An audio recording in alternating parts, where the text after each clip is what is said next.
topics ng 4 na Sundays. So hindi na nailagay dyan. Anyways. Dahil yung unang pag-usapan natin yung si Kristo na siya yung tinatawag focus ng Christmas. At mahalaga po rin po makita natin yung importance nito, bakit natin tinitignan ang kahalagahan ni Kristo sa Christmas. Sa Isaiah 9, verse 1 to 7, yung aking kinuha pong passage ay sa English version, NIV. Ito po ang sinasabi, "Nevertheless, there will be no more gloom for those who were in distress in the past, and he humbled the land of Zebulun and the land of Naphtali. But in the future, he will honor Galilee of the nations, by the way of the sea beyond the Jordan." Verse 2, "The people walking in darkness have seen a great light. On those living in the land of deep darkness, a light has dawned." And then verse 3, "You have enlarged the nation and increased their joy. They rejoice before you as people rejoice at the harvest, as warriors rejoice when dividing the plunder." Verse 4, "For as in the day of Midian's defeat, you have shattered the yoke that burdens them, the bar across their shoulders, the rod of their oppressor. Every warrior's both used in battle, and every garment rolled in blood will be disdained for burning, and will be fuel for the fire."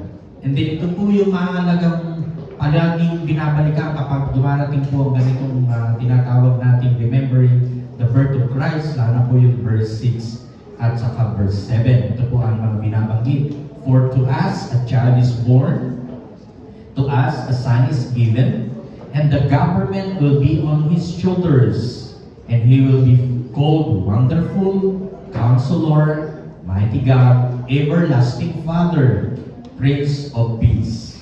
And then in verse 7, "Of the greatness of his government and peace there will be no end. He will reign on David's throne, and over his kingdom, establishing and upholding with justice and righteousness from that time on and forever. The zeal of the Lord Almighty will accomplish this." Tingnan niyo po yung part na yun. Ibig sabihin, this is a prophecy of Isaiah to the coming of the birth of Christ. Manalangin po muna tayo. Lord, today, we are being not only preparing for any celebrations pertaining to the birth of Christ. Pero hayaan niyo rin po naman na sa amin po, kung mayroon pang mga celebration, ay hindi mawala yung pinaka-main theme of that celebration. Ibig sabihin, si Kristo nga po talaga naman ang dahilan. At habang naman kami ay nagsiselebrate, makita pa rin namin yung significance nito sa amin po mga buhay dahil marami naman talagang nagsiselebrate. Sa mga panahon na ito, nag-enjoy, but deep within them, there is no peace, there is no joy indeed. And even yung po kanila pong pag-celebrate ay na sabihin namin nahahaluan pa nga ng iba't ibang hindi magagandang bahagi sapagkat hindi talaga nila naintindihan yung purpose of your birth at even in this prophecy of Isaiah na pwedeng maganap in the time of the early New Testament, lalo na po ng panahon po na isinusulat po ang patungkol sa kapanganakan ni Kristo. Today, hayaan niyo po na mas lalo po namin balikan yung reality, yung truth on all of these matters so that we will be able, Lord, to celebrate not only the things that we will be celebrating, but the main thing of celebration because of Christ. Pagdalangin namin sa pangalan po ng aming Panginoong Jesus. Amen. Marami po, kapag dumarating po ang ganitong season, actually nga po, September pa lang sa ating bansa, yung mga po kanilang observe sa iba't ibang bansa ay kapag tinignan nila ang Pilipinas in celebration to the birth of Christ, ay pinag-usapan halimbawa yung patungkol sa lights. Ang actually nga po, lahat ng mga cities, even provinces, kapag mayroong candle lighting sa kanila pong syudad or sa probinsya, ang gagara ho ng mga lightings, di ba? Parol, kaya Christmas tree na napakatataas at napapalibutan po yan ng mga lights na nagbibigay kulay ng celebration, di ba? Napapansin niyo po ba yan? Actually nga po dito sa ating pong syudad ng Quezon City, nung I think, kakamali December 1, inilawan po yung pong Christmas lights sa ating pong munisipyo. At talaga ho, may celebration mo talaga, nakikita mo yung kagandahan. At lalo pag pumunta po kayo ngayon sa Circle, meron po mga bagong mga, sabihin natin, amenities sa park, like po yung bridge papunta didiretso po ng wildlife. Pero beyond that, yung fountain na tinanggal po nila doon sa mismong malapit sa tripod, I think iniusog nila doon sa may isang area na talagang marami pong magagandang ilaw na nagbibigay ng parang ang gandang tignan. Pero hindi po yun lang po ang pinag-uusapan natin pagdating po ng birth of Christ. Maraming pinag-uusapan ay patungkol sa regalo. Mga bata, gusto niyo ba magkaroon ng regalo? Like sige lang. Yes! Regalo! Para kung kapag ang ganitong panahon, kapag wala kang natanggap na regalo, parang napakalungkot. Dahil nga, para bang na-culturize na even throughout the world, at lalo na sa ating bansang Pilipinas, kahit sa batang murang edad, iniisip ka agad na ang magulang magbibigay ng regalo, si Ninong at Ninang, kaya magtago na kayo. Mga Ninong at Ninang sa inyong mga inanak. Hindi, wag naman kung gano'n. Taguan nyo dahil part lang ninyo pwedeng gawin po yan na magbigay ng regalo, though hindi naman talaga obligation yon. Pero dahil na sa culture na ganoon, ay tinitignan yung patungkol sa regalo. Pero I think, masigit din po natin tignan, meron pang binabanggit na pag ganito mga celebration, ay talagang festivity ho talaga. Yung kanilang mga bonus marahil o 13 month ay nabawas na yung kalahati para i-prepare sa anumang kainan. Bakit magkakitinan? Buti na lang sila, may 13 month, may bonuses. Sana all. At lahat po ng ito ay tinitignan sa tinatawag nating pag-celebrate in commemoration to the birth of Christ. Ang tingin natin, masama ba yun o hindi? Siguro magiging masama siya o hindi makakatulong kung yun ay magbibigay lang ng burden. Ikaw gumastos ka ng napakaraming pera dahil dyan, na hindi mo na na-enjoy kung ano ba talaga yung sineselebrate. Or kung ilalagay natin siguro, kahit sa simplified way of celebration, pero alam mo kung pinaka-dahilan, I think mas na-enjoy mo pa nga. At sa bahagi na ito, ay tinitingnan natin, sa lahat ng mga bahagi na binabanggit na yan, ay ang pinakamagandang bahagi po na si Jesus Christ, siya yung nag-iilaw sa kadiliman. Dahil kung sasaysayin niyo po, ang Isaiah po ay panahon na mayroon po talagang may hirap na sitwasyon sa kanilang kapanahunan. Ito po yung naganap halimbawa, nasakop po sila ng tinatawag nating Assyrian Empire sa kanilang panahon. At ang Juda, yung Juda po, ay pinagbantaan ng mga Assyrian. At sa panahon na yan, si Propeta Isaiah ay tinitingnan niya dahil una, sa kanila rin pong mga pagsuway sa Panginoon. Yung kawalan nila ng pagtitiwala sa Diyos, kaya nasasakop sila ng iba't ibang bansa, itong mga tinatawag nating mga Hudyo. At maliban po dyan, yung mga immoralidad na gaganap sa panahon na yun, nagiging dark yung life po nila, at maging sa politically at maging sa spiritual na bahagi, para hubang wala na silang nakikitang pag-asa kung ilalagay natin in the reality of their situation. But God uses Isaiah para ibanggit yung nalalapit na pagkilos ng Diyos maliban sa kanilang present situation na mayroong pag-asa pwedeng ibigay ng Diyos, but at the same time yung pag-asa sa pagdating din na kapag si Jesus Christ ay ipinanganak. So ibig sabihin, God fulfills His promises in His perfect time, bringing life, joy, and freedom. Maging yung kapayapaan na yun po'y makakamtan hindi sa mga lightings, hindi doon sa mga regalo, hindi doon sa mga festivities, but through Jesus Christ. Actually niyo po, kapag tinignan niyo po from the time of Isaiah, nang pinrapisay po niya ito, it took 700 years bago na-fulfill. Pag binasa niyo po yung Matthew in the birth of Jesus Christ. So, ibig sabihin, pwede nating tignan, dahil yung topic nga natin about, unang pwede nating tignan, yung promise ni Lord sa kanyang pagdating, ay si Jesus Christ mismo yung nagbibigay liwanag na siyang mag-break sa darkness. Para po bang ganito po yan? Sa panahon po nila, nangangailangan po sila ng pag-asa, but at the same time, nangangailangan din po sila ng liwanag na magbibigay sa kanila sa kanilang kadiliman kalalagayan.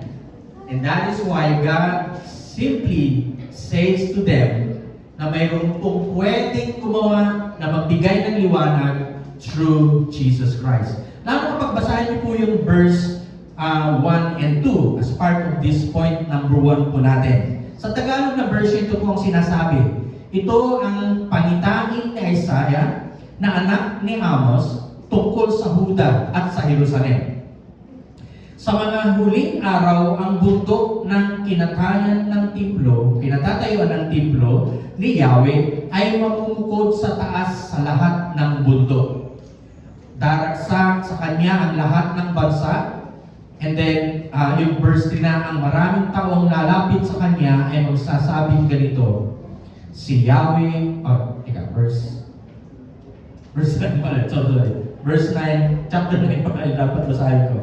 Na punta yung akin. Ito po sinasabi, nahawi ang dilim sa bayang Malaon ng namigati sa mga nakaraang araw. Ininagay niya ang kahihiyan sa lupain ng Zebulon at ang lupain ng Naphtali. Ngunit sa panahong dumating, dadakilain niya ang lupain ito mula sa dagat Mediterraneo hanggang sa ibayo ng Jordan, ang Galilea ng mga Hintil. And then verse 2, natatanaw ng isang malaking liwanag, the word light, ang bansang malaon ng nasa kadiliman. Namamanaag ang mga liwanag sa mga taong namumuhay sa lupaing balot ng dilim. So tingnan niyo po yung isang senaryo po na binabanggit po dito. Pero salamat po tayo dahil nakita natin po doon na si Kristo yung pwedeng mag-breaks doon sa darkness. Ibig sabihin, kung ilalagay natin yung analogy ng kadiliman mo dito, pwedeng ito yung nagsasabi ng patungkol sa sin, which is the time ay isa sa kanilang ginagawa, yung kanilang pagiging idolatrous. Maliban dyan yung takot sapagkat iniisip nila paano sila magiging malaya sa pangakop at yung pagkilos ng Assyria. At the same time, yung confusion and judgment. And that is why yung nadidilim ang kanilang kalalagayan dahil din sa oppression, nagdidecline yung tinatawag nating moral ng kanilang pamumuhay. And that is why as a result of that, wala na sila nakikitang pag-asa. I think sa mga panahon na yan, kung ilalagay din natin sa ating mga buhay, kung dumarating din yung point, parang bang namumuhay ka dito na walang direksyon, walang pwedeng nakikita magagandang bagay na nagaganap kasi lahat na ng kahapisan mo ay kung ilalagay pa nga natin kabiguan. Pero there is one person that even Isaiah saying doon sa ganong senaryo that there is one that Jesus Christ could be the source of the light at siya rin po yung magbibigay ng pag-asa. Tingnan niyo po yung mundo ho ngayon kung ilalagay natin. Di ho ba parang wala talaga na nakikitang magagandang nangyayari?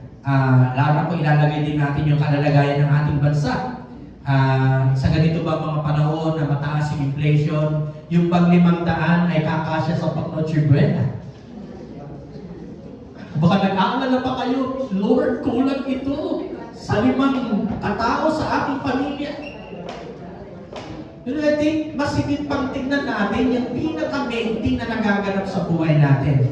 Dahil ang mga bagay na yan ay pang-temporary lamang, pero yung lahat ng pwedeng gawin ni Kristo, na siya nagbibigay liwanag, pwedeng magbigay din ng joy and then hope in the midst of darkness. Ano kung naranasan niyo na pong naglalakad sa isang lugar na madilim? Pero pwede na gamitin natin yung isang halimbawa. Mayroon pong tinatawag na rescue light in the storm. Imagine po na wala ka sa middle of the sea, isang gabi, marahil. Dark, yung nakikita mo lahat, magamat tubig, mayroon ka nakikita. So ang pwede maging result niyan, magiging hopeless ka, terrified. Pero suddenly, sa kadiliman na nakikita mo, mayroon pong talagang isang liwanag na siyang umilaw sa iyong kalalagayan. Yung tinatawag nating either ito man po ay kung nakikita po nyo kasi yung halimbawa dyan ay tawag natin parola. Marinig po kapag nagbabarko, yan po yung pinaka-maintain na kailangan nila na alam nila na mayroon pong port doon. Parola po isang pwedeng symbolize na kapag may leksen nakita isang kapitan na naglalayag sa karagatan, pwedeng isang port po yung area na yan.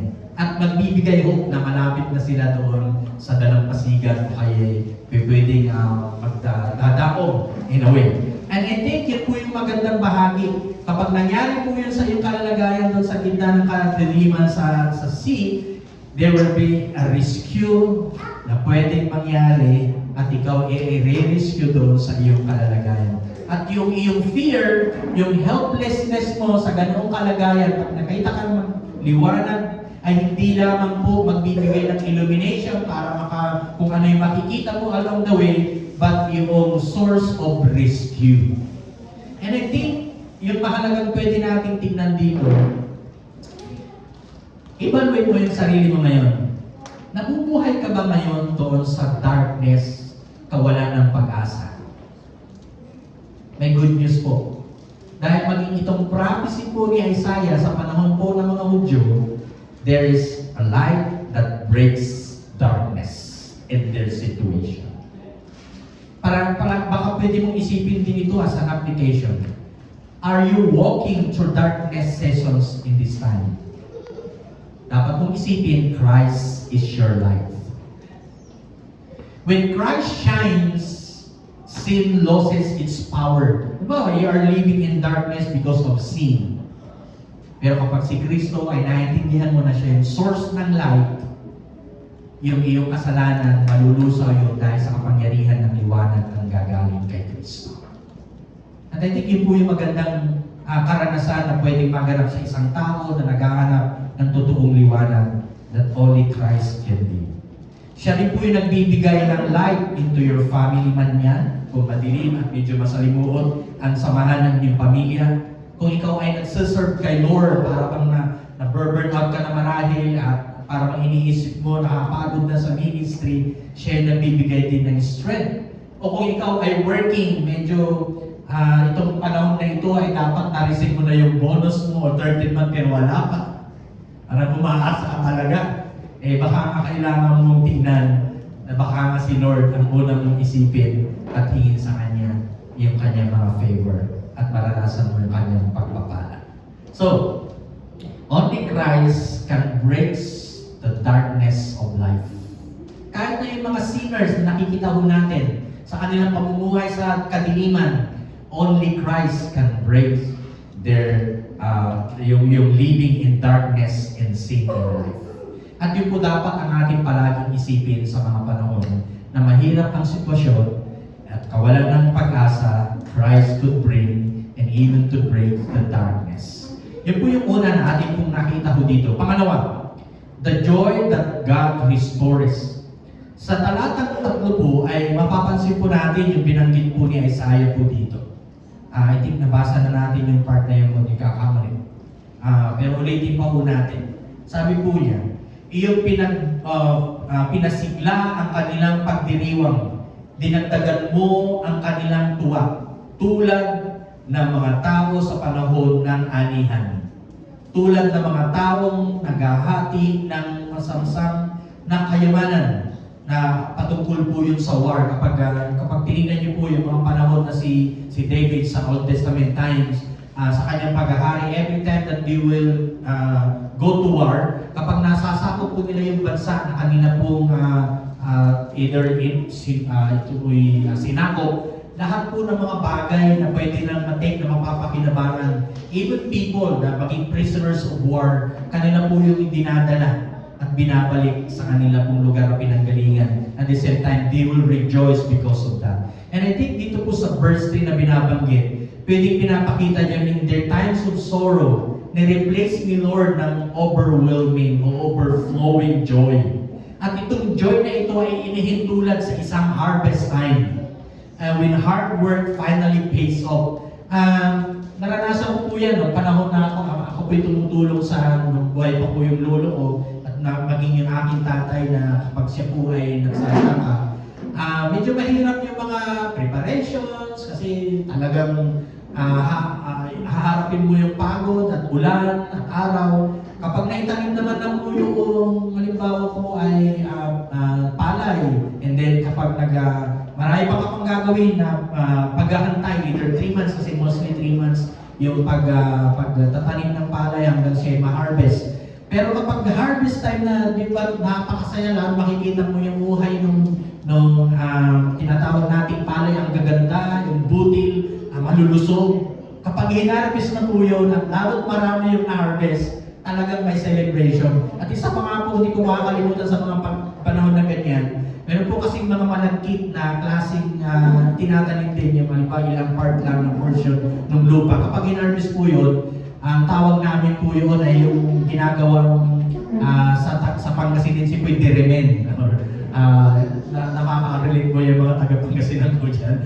At yun po ay either niluluto, ano po kasi yun, ano bang term na ginagamit doon? Hindi ko na masyadong ma-recall yung ibang part na ginagawa. Pero pag niluto mo po yun at kinataan, napakasarap pong pagkain siya. At mai-enjoy mo po talaga yung pinaghirapan mo na pagkilos, paggawa, hanggang ma-harvest. And I think yun po yung binabanggit po dito, yung joy that God restores. At yun po yung mahalagang bahagi. Lalo na po kapag mayroon pong famine sa isang farmer, nasa kanyang pagtatanim, nakita po niya yung abundance of harvest. Yung tears turning into joy.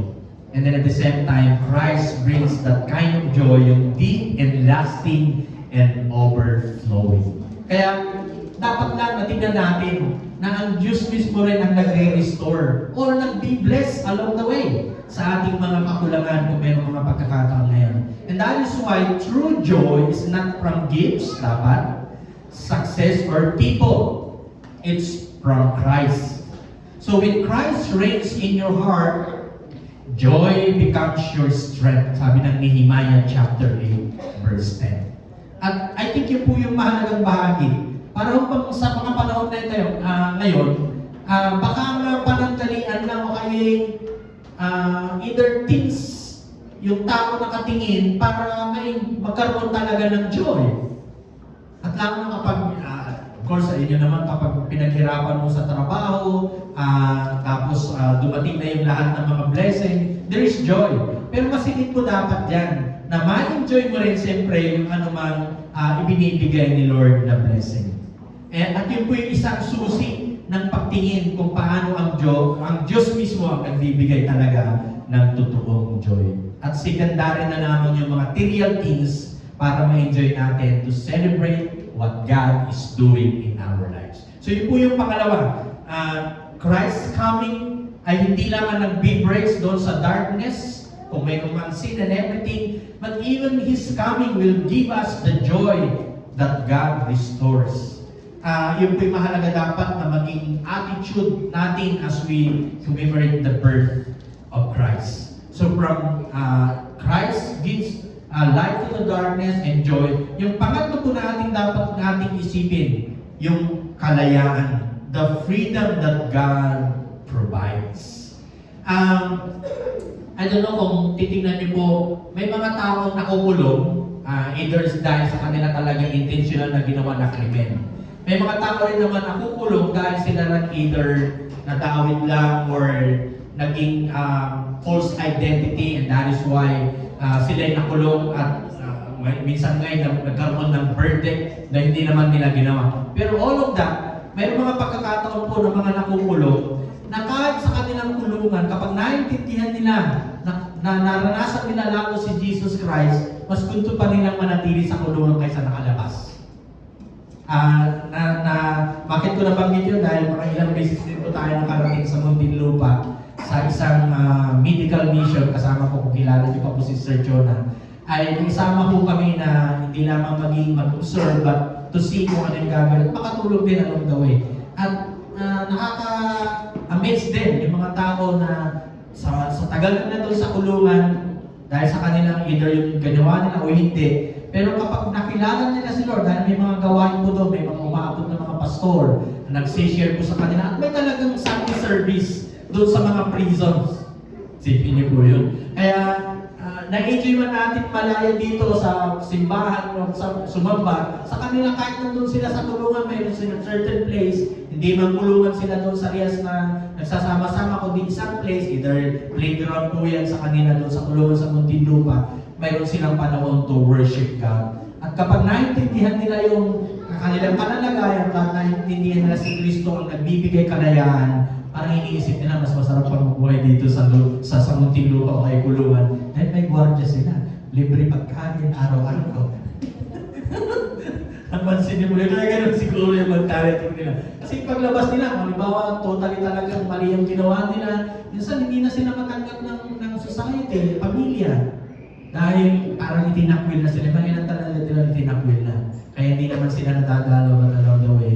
Intended na naintindihan ko nila yung freedom na ibinibigay ng Lord ay tama kung naintindihan din nila na kahit nasa kulungan, malaya pa rin po sila.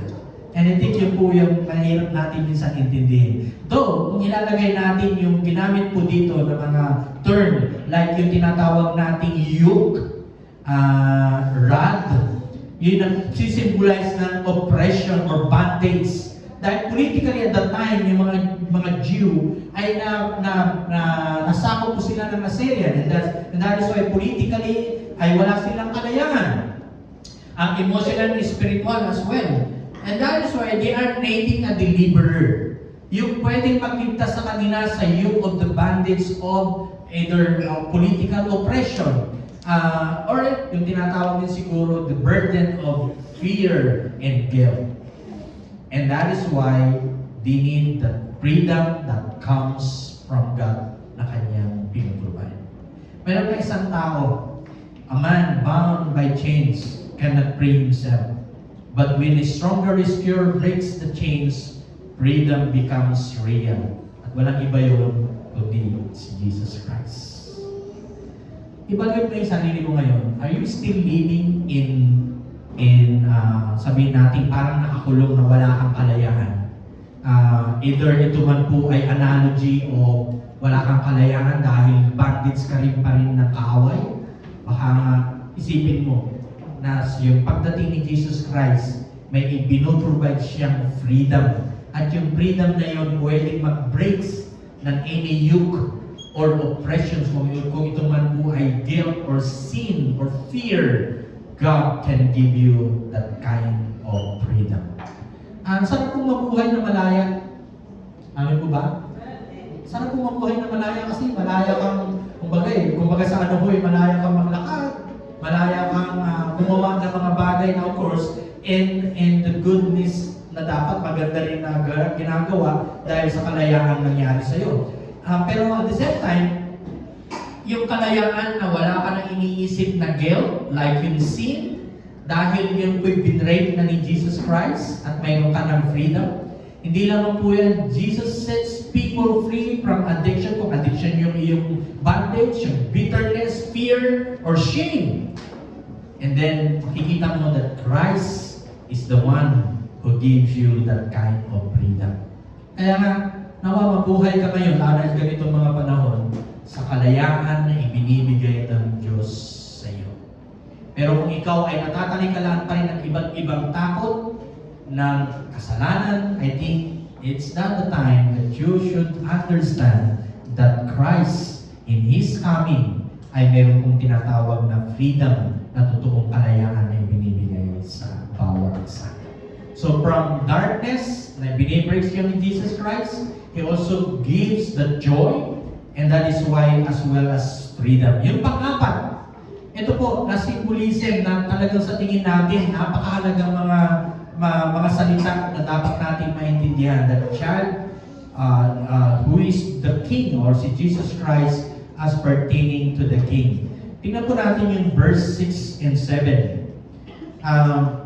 Sapagkat ipinanganak ang isang sanggol na lalaki at siya'y ang mamamahala sa atin, siya ang kahangahangang tagapayo, counselor, ang makapangyarihang Diyos, Almighty God, walang hanggang Ama, everlasting Father, ang prinsipe ng kapayapaan. And then verse 7, malawak na kapangyarihan at walang katapusang kapayapaan ang ipinagkakaloob sa trono ni David at sa kanyang paghahari, upang matatag ito at pananatilihin sa katarungan at katwiran ngayon at magpakailanman. Isasagawa niya ito ng makapangyarihang si Yahweh. For a child, or for to us a son is born, to us a son is given. That word is important part na tumutukoy po yun sa ating Panginoong Hesus. At ano po yung identity po dito? Dito mapapansin po natin yung doktrina ng tinatawag nating fully God and fully man. O yung pagiging Diyos ni Kristo at yung pagiging kanyang tinatawag nating pagkatao. At kung ilalagay natin yung itong prophecy na ito, ay titingnan natin sa mahalagang bahagi. Ano ba yung tinutukoy po niyan? Identity patungkol kay Christ. Una, yung kanyang humanity, a child is born. Para mahirap natin po yung i-conceive o kaya intindihin o kaya arugin yung paano mangyayari Diyos na pwedeng magkatawang tao. At ang mahirap pa yan, ginamit pa niya ang isang makasalanan, si Mary, para maging instrument at conceive si Jesus Christ na siya yung Diyos. Pero sa kapangyarihan ng banal na Espiritu, nag-conceive si Mary na without any physical attachment with Joseph. Na paano natin yung maintindihan? Doon lang yung pinapakita yung kapangyarihan ng Diyos na si Jesus Christ sa kanyang humanity ay pwedeng mangyari. Actually, pinag-iisipan ko nga po yan at paano nga natin maintindihan. Pero I think yun po ang reality that Christ, the God Christ, born to a Virgin Mary. Ano po yan? Parang kung ilalagay natin, paano mo mag-conceive ang isang dalaga na wala man ng physical attachment ng isang lalaki. Pero dahil sa kapangyarihan ng Diyos, nangyari po yun. And that is why Jesus came as a human and He understands even our weaknesses. So yun po yung humanity na tinatawag. Pangalawa, yung deity, yung kanyang pagka-Diyos. A son is given. He is eternal, the Son of God.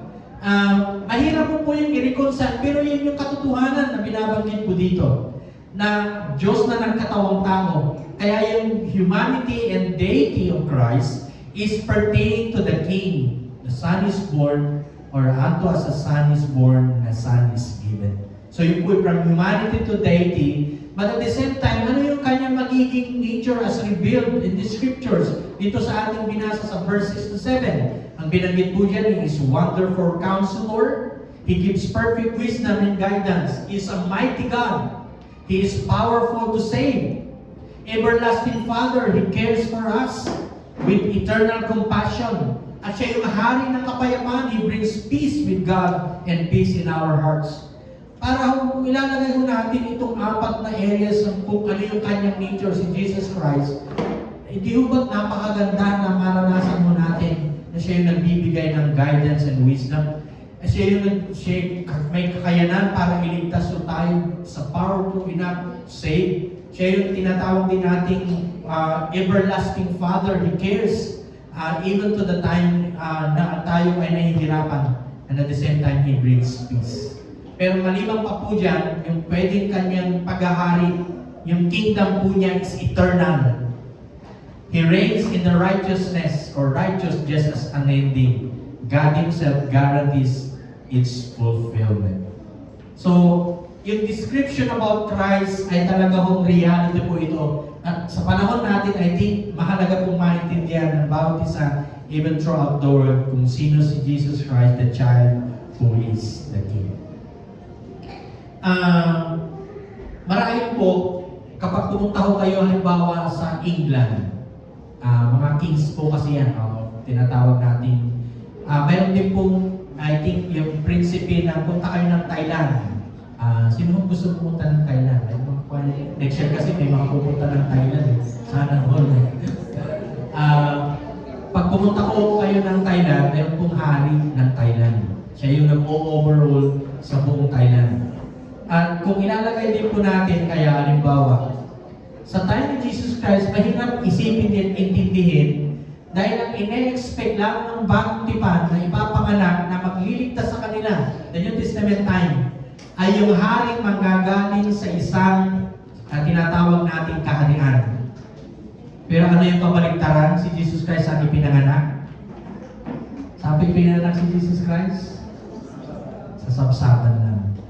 And that is why even the Jews, nung binanggit na dumating na si Messiah, Jesus Christ, who will save them to the Roman Empire, hindi po nila yung marireconcile.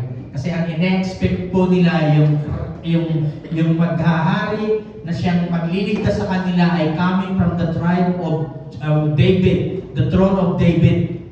Kaso lang, naipanganak sa sabsaban. Tapos anak pa ng isang karpentero. So hindi warrior ang nakita po nila. Pero yun po yung isa sa parang sabihin natin, the way God's moved to the people at the time. Dahil pinakita niya hindi lamang po yung mas higit pa nga ilalagay natin na hindi maintindihan ng mga Hudyo ng mga bagong tipan.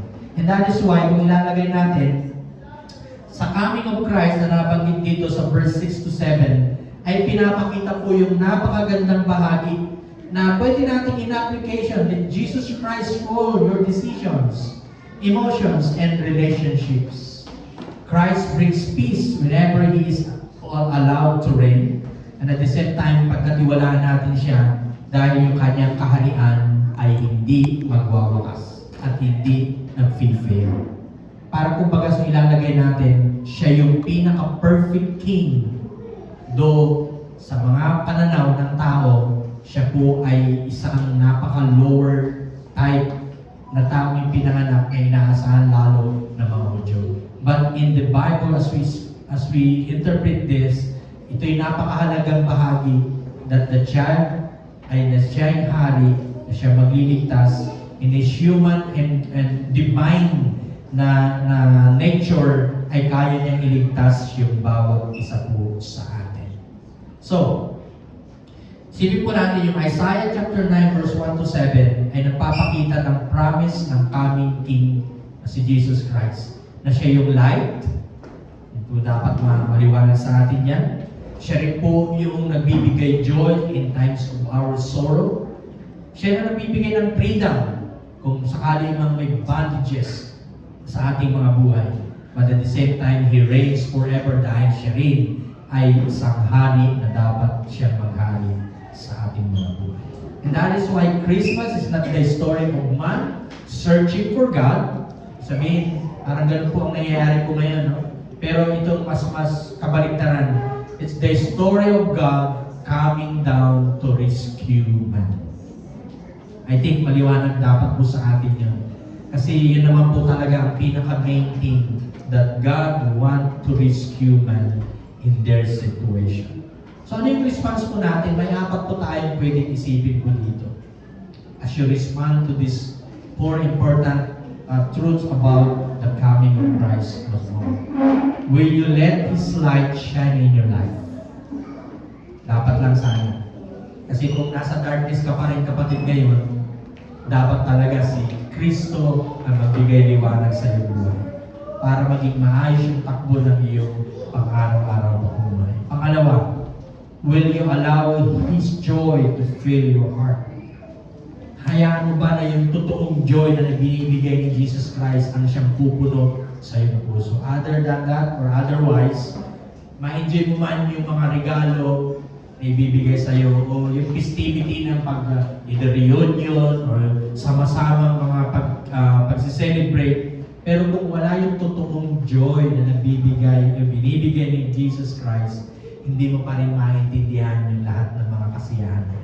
But thank God, kapag inalaw mo yung joy na binibigay ni Lord, I do believe, magre-resonate po yun. Kahit simply na pagsi-celebrate or anumang matatanggap mo, you still have that kind of joy. Maliban dyan, yung pangatlo, will you let Him break your chains? Ibig sabihin, kung mayroong mga bondages, allow Him to break the chains. And then lastly, will you surrender to Christ as the King of your life? Ito po ang mahirap na bahagi. Kasi kapag si Lord ang pinaghari mo, dapat ina-allow mo rin siya na siya mag-direct ng buhay mo. Amin po ba? Mga iba kasi, Lord, maghari ka. Pero hindi naman talaga siya yung hari. Ikaw pa rin yung hari. Ano ba? Parang nilulong mo lang talaga si Lord sa pagganong mga kalalagayan. Kung sinabi mong Lord, maghari ka, i-allow mo siya na mag-manage, mag-direct, in all your decisions, allow Him to lead you, guide you, and give you that kind of life na ma-enjoy mo dahil siya naman po ang pinanggagalingan ng lahat.